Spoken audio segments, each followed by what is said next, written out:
Got a multicultural support on our YouTube channel. Generally people from all around the world watching, depending on what different types of sport it is, but the English people who are YouTube subscribers over on offtheball.com, youtube.com/offtheball, very upset with us over the last 24 hours because we just didn't do enough about England's amazing victory against the All Blacks. I got a few tweets. Did you get a few tweets? I didn't. No, we weren't on air yesterday because it was bank holiday here in Ireland.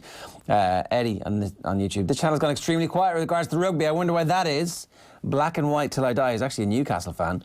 I was wondering the same. I really didn't think they would be such sore losers that they wouldn't actually report on the Rugby World Cup semi-finals at all. It's actually laughable. Can't believe they call this a sports news radio show. Should hang their heads in shame. T-H-E-R-E.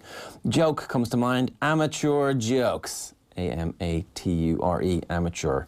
Amateur jokes. Anyone know what's happening to Off the Ball today? Asks Jay Shrimpton. Never mind today. What about Saturday and Sound? Sunday, I presume that is. Never mind the Monday morning Sports AM show. Laughable and pathetic. They are all in a huge huff about England being the Rugby World Cup final. Surely they wouldn't just do a channel-wide blanket ban on anything Rugby World Cup related, though. It's a friggin' sports radio channel. What on earth is going on? It's called a bank holiday. That is all that was going on, and we're more than happy to... Yeah, who are you up for in the final? South Africa. Are you? I didn't realise how much they didn't want England to win the World Cup until Saturday morning. Really? I was like, I can't believe this is happening. I cannot believe this is happening. Hugh Masson says, how many England players get in Ireland's team now? Buddy, more than one. How many Ireland players get in the England team When the laughing emoji tilts to the side, it makes the tweet even funnier. Well, I mean, that is pretty funny, though. It was Brian O'Driscoll who did the... you're carrying the can.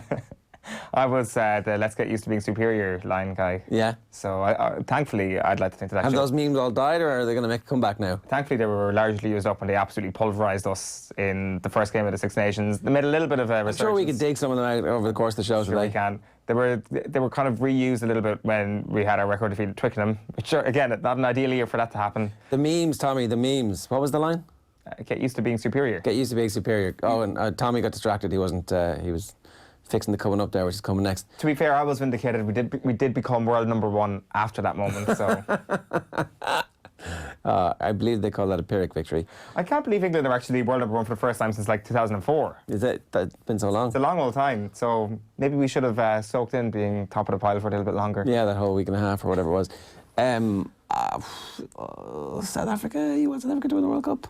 Really? It really is.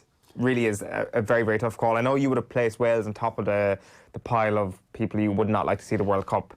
I'm not sure where Wales get above South Africa or right England. there. South Africa holding Wales on their shoulders, I would say. England, South Africa for me is the nightmare final. The nightmare final.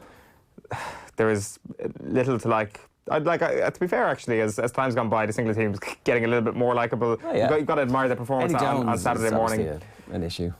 The one thing that kind of maybe makes things a little bit sour on Saturday morning is not just because it's England and, you know, they tend to rub your faces in it a little bit. They smashed us this year. They brought us back down to earth. But I think their performance against New Zealand as well was a fairly rude awakening for Irish people as well. Like, you look at some individual performances, you look at the kamikaze kids in the back row, and like we've got Brian O'Driscoll on the show this morning, he's in the newspapers today talking about how we need to improve our skill set. But if you look at the performances of the people in the back row from England at the weekend, you look at Curry and Underhill, you go back 12 months previously, even if you go back to peak 2019 form, how much better are they than the likes of Peter O'Mahony and Josh van der Flier? OK, they're skilled rugby players, but there's a bit more to them than just, you know, grassroots conversations about free-flowing rugby and all that. Yeah. Like, at the breakdown, that is where Ireland had prided themselves on. That is where they were the world beaters, and that is where they'd lost their way, it seems, this year, because the exact same opposition was up against a far more ferocious outfit in the space of a week, and we saw what happened. Yeah, they kind of killed us.